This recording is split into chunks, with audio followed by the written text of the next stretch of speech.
नमस्कार, जय हिंद दोस्तों। कैसे हैं आप सब? मैं आपका दोस्त मनीष श्रीवास्तव एक बार फिर से काव्या कोचिंग स्टूडियो में आपका स्वागत करता हूं। चलिए शुरू करते हैं दोस्तों आज का बेहतरीन टॉपिक जिसका नाम है रस रस रस। हाँ, रस रस रस यानी कहने का मतलब ये है कि क्या है रस। आज हम जानेंगे हिंदी व्याकरण का एक ऐसा टॉपिक जो कि हर एक कॉम्पिटिटिव एग्जाम में, यहाँ तक कि 9th 10th 11th 12th के एकेडमिक लेवल में हर जगह आपको इसकी आवश्यकता पड़ेगी। तो आइए एकदम आसानी तरीके से, आसान भाषा में और गहराइयों से समझते हैं कि रस क्या होता है, रस कितने प्रकार का होता है, रस कैसे बनता है, what is the importance of रस, रस का क्या महत्व है। ये सारी चीजें इस वीडियो में देखेंगे और हाँ, रिक्वेस्ट करेंगे वीडियो में अंत तक बने रहेंगे। और आइए शुरुआत करते हैं। आज का टॉपिक रस रस रस यानी एक बार रस और 3 बार मैंने इसको लिख दिया है ताकि हम समझेंगे कि रस का परिभाषा क्या है, what is the definition of रस। तो कह सकते हैं बहुत ही आसान शब्दों में, किसी काव्य नाटक कहानी, काव्य नाटक कहानी का तात्पर्य क्या है कि किसी भी काव्य यानी कविता को पढ़कर, किसी भी नाटक को देख करके, किसी भी कहानी को सुन करके, जब कभी भी पढ़ने लिखने सुनने से, क्या पढ़ने लिखने सुनने से, काव्य नाटक कहानी तीनों को पढ़ने से, लिखने से और सुनने से, पढ़ने वाले को क्या कहते हैं? पाठक। सुनने वाले को क्या कहते हैं? श्रोता। और लिखने वाले को लेखक। तो आप डिफाइन कर सकते हो किसी को कहीं पर भी कि किसी भी काव्य या किसी भी नाटक या किसी भी कहानी को पढ़ने लिखने सुनने से पाठक लेखक श्रोता के मन में जो आनंद की अनुभूति होती है उसे ही हम रस कहते हैं। बहुत ही सिंपल तरीकों में कह सकते हैं, किसी भी काव्य नाटक कहानी को पढ़ने लिखने सुनने से पाठक श्रोता दर्शक के मन में जो आनंद की अनुभूति होती है उसे ही हम रस कहते हैं मेरे भाई। आगे देखिए कहा गया है रस की उत्पत्ति, यानी रस जो वर्ड आया है ये कहाँ से उत्पन्न हुआ है। तो रस की उत्पत्ति भरत मुनि के नाट्य शास्त्र से हुई है। ये भरत मुनि कौन है? भरत मुनि एक ऐसे भरत मुनि हैं जिनकी एक रचना है जिसका नाम नाट्य शास्त्र है, और नाट्य शास्त्र से ही भरतनाट्यम आप सुने होंगे। भरत मुनि का भरत और नाट्य शास्त्रम का नाट। भरत यहाँ पर लिखा गया है, भरत मुनि का भरत कॉपी करते हैं और नाट्य शास्त्र का नाट्य कॉपी करते हैं, दोनों को मैच करते हैं तो आपने सुना होगा भरतनाट्यम। और भरतनाट्यम का तात्पर्य क्या है कि वो ऐसे ऐसे नाच करके निगाहों में ही या होठों के मूवमेंट से ही बता देते हैं, विदाउट आवाज नहीं होती है, बिना आवाज के ये बता देंगे कि वो गुस्सा है, कि वो क्या चाहते हैं, उनका क्या भाव है, क्या इमोशन है, उस चीजों के बारे में जानकारी नाट्य शास्त्र के आधार पे होती है, जो कि भरत मुनि का नाट्य शास्त्र है। तो इन्हीं दोनों से मिलकर बना है भरतनाट्यम। तो कह सकते हैं कि रस की उत्पत्ति भरत मुनि के नाट्य शास्त्र से हुई है। अब आते हैं आगे। कहा गया रस के भाग, 4 महत्वपूर्ण अंग हैं या 4 भाग हैं। नंबर 1 होता है अस्थाई भाव, नंबर 2 होता है विभाव, और विभाव भी 2 प्रकार के होते हैं, एक आलम्बन होता है और एक उद्दीपन होता है। तीसरी बात आती है अनुभाव की, और चौथी बात है संचारी भाव, जिसे हम व्यभिचारी भाव भी कहते हैं। तो आज हम एक एक चीज के बारे में जानेंगे कि स्थायी भाव किसे कहते हैं, विभाव किसे कहते हैं, आलंबन किसे कहते हैं, उद्दीपन किसे कहते हैं, और अनुभाव किसे कहते हैं, संचारी भाव किसे कहते हैं, और व्यभिचारी भाव कहते हैं, व्यभिचारी भाव किसे कहते हैं। तो आइए देखते हैं और अच्छे तरीके से आप देख सकते हैं। मैं आपके सामने एक फिगर छापा हूं जिसमें एक बच्चा बीच में है और इस तरफ शेर है और इस तरफ सांप है। फिगर के ऊपर नहीं जाना है क्योंकि फिगर के ऊपर जाएंगे तो फिगर ही छापना सीख पाएंगे और गहराइयां नहीं सीख पाएंगे। समझते हैं कि चीजों को कैसे हम समझेंगे, कैसे किसी को डिफाइन करेंगे कि अस्थाई भाव किसे कहते हैं, विभाव क्या है, अनुभाव क्या है, संचारी भाव क्या है। इसको समझाने के लिए मैंने यहाँ पर फिगर दिया है। तो आइए समझते हैं कि वास्तव में अस्थाई भाव क्या होता है। अस्थाई भाव की अगर बात की जाए तो किसी भी प्राणी, चाहे वह स्त्री हो, चाहे पुरुष हो, चाहे लड़का हो, चाहे लड़की हो, चाहे जो कोई व्यक्ति हो या स्त्री पुरुष हो, उस व्यक्ति के अंदर जो भाव, जो इमोशन पहले से ही विद्यमान रहते हैं, पहले से उसके हृदय में विद्यमान है, उसे अस्थाई भाव कहते हैं। जैसे मैं आपको डांट दूं तो आपकी आंखों में आंसू आ जाएगा। मैंने आपको रोने के लिए नहीं कहा, लेकिन ऑटोमेटिक आपके अंदर से रोने की आवाज कह सकते हैं, रोने के लिए आंसू आंखों में आ गया ना। मैं आपको कोई चुटकुला सुना दूं और आप हंसना शुरू कर दिए, तो हंसने के लिए मैंने आपसे नहीं कहा, लेकिन आप हंसना शुरू कर दिए। तो हंसना, रोना, मुस्कुराना, गुनगुनाना, उठना बैठना, ये सब क्या है? अपने अंदर अस्थाई भाव है, इमोशन। तो कह सकते हैं किसी भी प्राणी के अंदर जो इमोशन, जो भाव पहले से ही हृदय में विद्यमान रहते हैं उसे ही अस्थाई भाव कहते है। बात आती है विभाव की, तो अगर विभाव की बात करें तो ध्यान से समझेंगे तभी समझ पाएंगे कि जो अस्थाई भाव होता है, इस अस्थाई भाव का संबंध विभाव, अनुभाव, संचारी भाव से है। अगर ये अस्थाई भाव न रहे तो इन तीनों का कोई महत्व नहीं है, क्योंकि कह रहा है अस्थाई भाव, यानी कि जो भाव, जो इमोशन पहले से ही हमारे हृदय में विद्यमान है उसे ही अस्थाई भाव कहेंगे। अब बात आती है विभाव की, तो विभाव किसे कहते हैं, हम ध्यान से समझेंगे तब जान पाएंगे कि जब कोई भी भाव जिस तरीके से, जब कोई भी हृदय में जो भाव है, जो इमोशन है, जिस तरीके से जगेगा, जगने का मतलब जागृत होगा, उसे ही हम कहेंगे विभाव। और विभाव भी दो प्रकार के होते हैं, एक होता है आलम्बन और एक होता है उद्दीपन। थोड़ा ध्यान समझेंगे। जैसे कि मान लीजिए मैं मनीष श्रीवास्तव यहाँ बीच में खड़ा हूँ, मैं एक लड़का हूँ और इस तरफ हमारे क्या है, शेर है, और इस तरफ हमारे क्या है, सांप है। तो शेर को देख करके और सांप को देख करके हमारे मन में पहले से भय नामक अस्थाई भाव था ना, तो वो इमोशन मेरे अंदर पहले से था, तो वो अस्थाई भाव है। पर सांप को देखा और शेर को मैंने देखा, देखने के बाद वो अंदर जग गया। क्या हुआ, जग गया। किसी से नहीं, किसी ने मुझसे कहा नहीं कि सांप है भैया सांप देखो डर जाओ, शेर ने मुझसे कहा हम शेर हैं हमको देख के डरो, नहीं, उसने भी नहीं कहा और उसने भी नहीं कहा, लेकिन इन दोनों को देख करके मैंने क्या किया, अपने अंदर का भय नामक अस्थाई भाव जगा दिया, ऑटोमेटिक वो जग गया। तो जगने का जो माध्यम है, ये शेर माध्यम है और ये सांप माध्यम है। तो जो भाव जगह, जो माध्यम होता है, यानी जो जरिया होता है, उसे आलम्बन कहते हैं। परंतु शेर का दहाड़ना और सांप का फुफकारना, अर्थात शेर के दहाड़ने से, सांप के फुफकारने से हमारे अंदर जो भय नामक अस्थाई भाव उत्पन्न हुआ, वो होता है उद्दीपन। यानी कहने का मतलब ये है कि जो माध्यम होता है, जिसके माध्यम से अस्थाई भाव जगता है, उसे ही हम आलम्बन कहते हैं, और जिस तरीके से जगता है उसे उद्दीपन कहते हैं। जैसे मैं आपको डांट दिया, तो मैं आपको डांटा तो मैं आलम्बन हूं, पर मैं जिस तरीके से आपको डांटा वो मेरा उद्दीपन है। आशा करते हैं समझ में आ रहा होगा, नहीं एक बार फिर से रिपीट करेंगे। आइए चारों देखते हैं पहले। फिर बात आती है अनुभाव की। कहते हैं तो बहुत ही जी है, अनुभाव का तात्पर्य अनुभव से है। जब हमारे अंदर कोई भी अस्थाई भाव जग जाता है और फिजिकल मूवमेंट होता है। फिजिकल मूवमेंट का मतलब आप हमको देख करके महसूस कर सकते हैं कि जैसे मैं ऐसे खड़ा हूं तो आपने महसूस किया कि सर गुस्सा है, पर अगर मैं हंस रहा हूं ऐसे ऐसे करके तो आपने महसूस किया कि सर खुश हैं, सर हंस रहे हैं। इसका मतलब मेरे हंसने का मतलब मेरे होठों का मूवमेंट देखकर आपको पता चला कि सर हास्य नामक अस्थाई भाव में है। अर्थात जो भाव जगा तो विभाव हो गया, लेकिन जिस तरीके से जगा, जो बॉडी का फिजिकल मूवमेंट होता है, उसे अनुभाव कहते हैं। अब बात आती है संचारी भाव या व्यभिचारी भाव की। तो संचारी भाव का तात्पर्य होता है संचरण करना। संचरण मतलब संचरण में छोड़ देना। जैसे शेर और सांप को देख करके हम वहां खड़े तो रहेंगे नहीं, हम अपने आप को प्रोटेक्ट करेंगे, बचाने का प्रयास करेंगे ना, तो वही बचाने का प्रयास हमारा क्या हो जाएगा, संचारी भाव हो जाएगा। आशा करते हैं कि आपको समझ में आया होगा। एक बार फिर से देखते हैं। जो भाव पहले से विद्यमान है उसे अस्थाई भाव कहेंगे। जो जिस तरीके से जगता है, जो अस्थाई भाव जिस तरीके से जगता है उसे विभाव कहते हैं। जिसके माध्यम से जना वो आलम्बन, जिस तरीके से जगा वो उद्दीपन, जो फिजिकल मूवमेंट हुआ उसे अनुभाव, और उसको देख करके हमने आपको प्रोटेक्ट किया, अपने आप को प्रोटेक्ट किया, वो संचारी भाव या संचरण होता है। आइए और आगे बढ़ते हैं। प्रत्येक रस का अपना एक अस्थाई भाव होता है और अस्थाई भाव के बारे में अच्छी तरीके से हम देखते हैं। अब आती है बात अस्थाई भाव की। तो प्रत्येक रस का अपना एक अस्थाई भाव होता है। जैसा कि मैंने आपके सामने लिखा है, रस महत्वपूर्ण 9 प्रकार के होते हैं, भाग 4 होते हैं, प्रकार 9 होते हैं। कौन कौन से हमारे रस हैं और उनके क्या महत्वपूर्ण अस्थाई भाव होते हैं।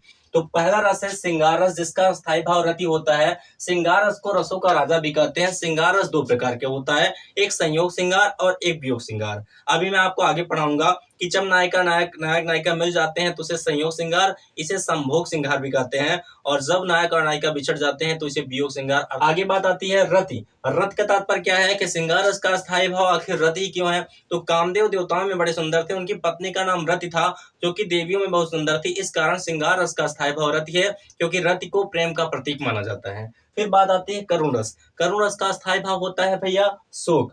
हास्य रस का अस्थाई भाव हास होता है। देखिए दोनों में अंतर है, हास यहाँ पर है और यहाँ पर हास है। हास रस का अस्थाई भाव हास होता है। वीर में होता है उत्साह।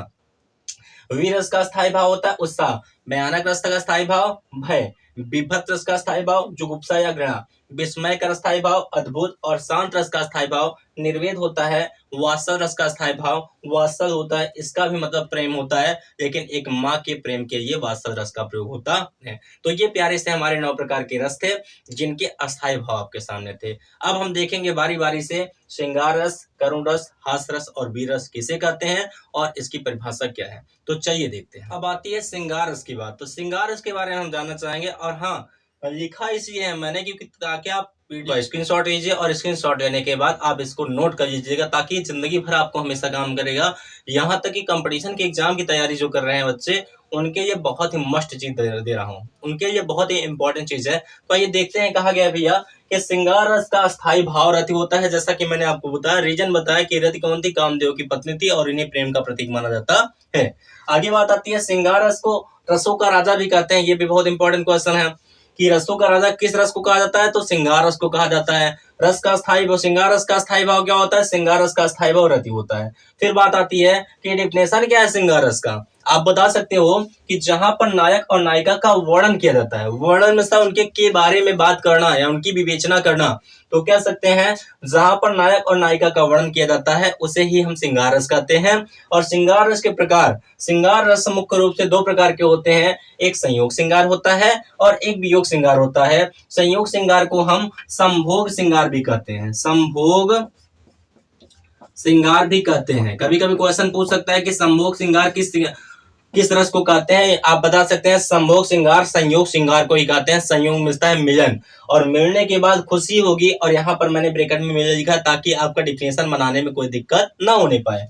फिर आती है वियोग श्रृंगार। वियोग श्रृंगार का तात्पर्य दुख से है, और जब बिछड़ेंगे तो दुख ही होगा। तो ये 2 प्रकार के हमारे श्रृंगार रस थे, एक संयोग श्रृंगार और एक वियोग श्रृंगार। आइए अच्छी तरीके से आगे बढ़ते हैं। अब आते हैं श्रृंगार के जो 2 प्रकार हैं, एक संयोग श्रृंगार और एक वियोग श्रृंगार। ये संयोग श्रृंगार क्या होता है और ये वियोग श्रृंगार क्या होता है। भाइयों, मैं आपको लिख करके एक पॉइंट बता रहा हूँ, ध्यान दीजिएगा। इसका वीडियो खत्म होने के बाद या वीडियो में ही आप स्क्रीनशॉट लेकर के फिर नोट्स बना लीजिएगा, क्योंकि हमेशा ही आपको काम देगा। कहा गया संयोग श्रृंगार किसे कहते हैं, जिसे संभोग श्रृंगार भी कहते हैं, और इसका मतलब मिलन से है, और मिलने के बाद खुशियां होती हैं किसके बीच, नायक और नायिका के बीच, जिसे अंग्रेजी में हीरो और हीरोइन कहते हैं। तो कहा गया है कि जब नायक और नायिका किसी भी दशा में अचानक का मतलब सडनली, अचानक से नायक और नायिका किसी भी दशा में मिल जाते हैं, तो मिलने के बाद उसी को हम संयोग श्रृंगार कहते हैं। जैसे मैं आपको उदाहरण देता हूँ कि बतरस चला की अरे मुरली धरी लुकाई, सौ करत भवन हंसय दैन कहा नट जाए।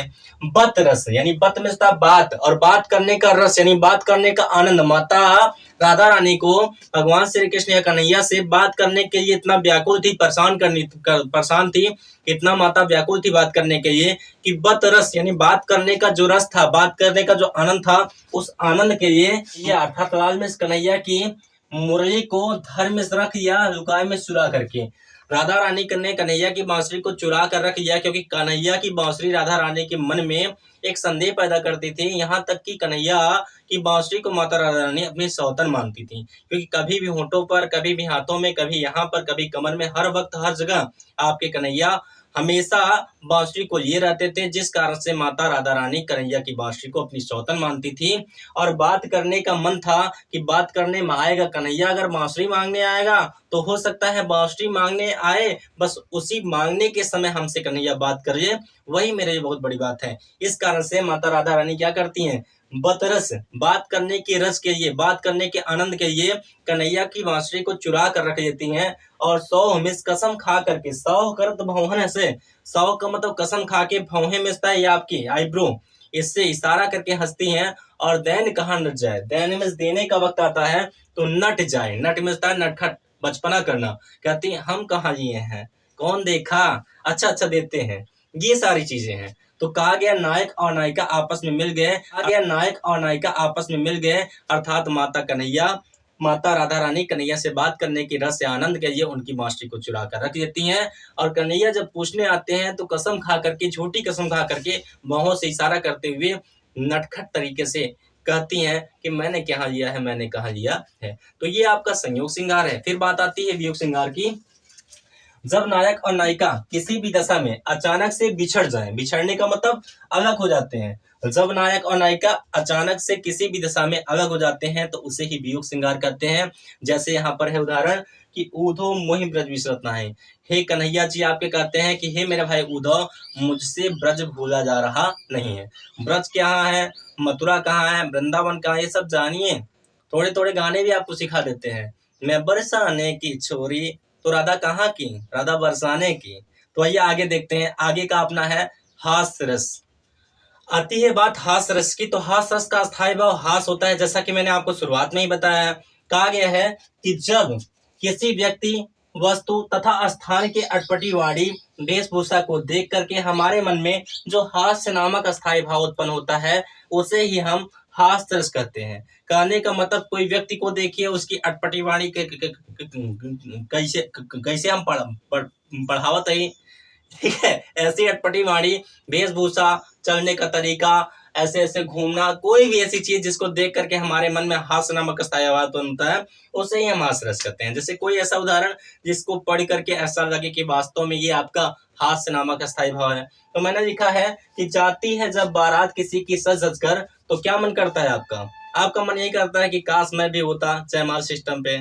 ऐसा ही है ना, लड़कियां खड़ी हो जाएंगी जयमाल सिस्टम पे, ऐसे लेकर के एक इधर और एक इधर खड़ी हो जाएंगी, और कुछ नहीं, बस फूलों की थाली लेके खड़ी होंगी, उनकी थाली में 10 रुपए डाल देंगे तो खुश हो जाएंगे, नहीं डालेंगे तो मुंह बिचका देंगी। तो कहा गया है कि जाती है जब बारात किसी के साथ चलकर, मन करता है धक्का दे दे दूल्हे को और जा बैठे घोड़ी पर हम। तो ऐसा मन आपका करता होगा या नहीं करता होगा, पर ये काव्य पंक्तियां हैं, इसको आप ध्यान दीजिएगा। अब बात आती है बी रस की, तो आइए देखते हैं बी रस क्या होता है। अब आती है बात बी रस की। बी रस का स्थायी भाव उत्साह होता है। जैसा कि मैं आपको बताना चाहूंगा, मैंने यहाँ पर लिखा है कि बी रस का स्थायी भाव उत्साह होता है किसी भी युद्ध के क्षेत्र में विजय को प्राप्त करके, तथा किसी भी कठिन से कठिन कार्यों को करने के बाद जो सफलता प्राप्त होती है, उसके बाद यानी विजय को प्राप्त करके तथा सफलता को प्राप्त करके हमारे मन में जो उत्साह नामक भाव उत्पन्न होता है, उसी उत्साह नामक भाव को ही हम बी रस कहते हैं। और मैंने आपके सामने उदाहरण लिखा है कि वह खून कहो किस मतलब का जिसमें उबाल का नाम नहीं।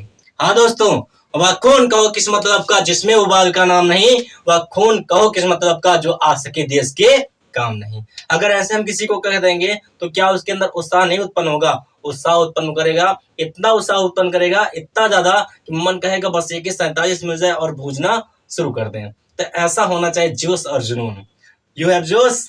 तो आइए और आगे बढ़ते हैं, और अंतिम का रस है हमारा करुण रस, और यही अंतिम हमारा रस है। थोड़ा सा ध्यान से और देखेंगे और समझेंगे। ये देखते हैं, और आगे का और अंतिम का आज हमारा करुण रस है। और वीडियो काफी बहुत ज्यादा बड़ी हो जाएगी, इसके कारण हम इतना ही पढ़ते हैं। और अगर आपको अच्छा लगा होगा तो प्लीज लाइक करिएगा, शेयर करिएगा और कमेंट करिएगा। और हाँ दोस्तों, जितना आप कमेंट करेंगे, जो वीडियो आपको चाहिए, हर एक टॉपिक पे मैं वीडियो प्रोवाइड कराऊंगा। तो आइए चलिए देर न करते हुए देखते हैं करुण रस। कहा गया करुण रस का स्थायी भाव शोक होता है। शोक मतलब दुख होता है भैया। कहा गया जब अपनी किसी भी प्रिय वस्तु, व्यक्ति या स्थान के खो जाने, मर जाने या अनिष्ट हो जाने के बाद जब हमारे मन में जो शोक नामक स्थायी भाव उत्पन्न होता है, उसे ही हम करुण रस कहते हैं। हे खगमृग हे मधुकर सेनी, तुम देखी सीता मृग नयनी।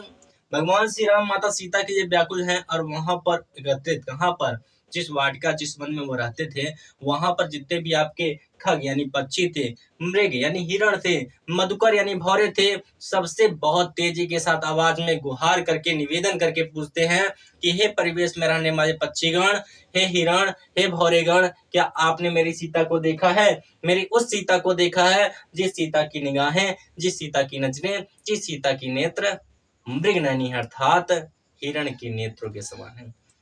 तो मिलते हैं अगले वीडियो में, तब तक के लिए दीजिए इजाजत। Thank you so much. जय हिंद, जय भारत।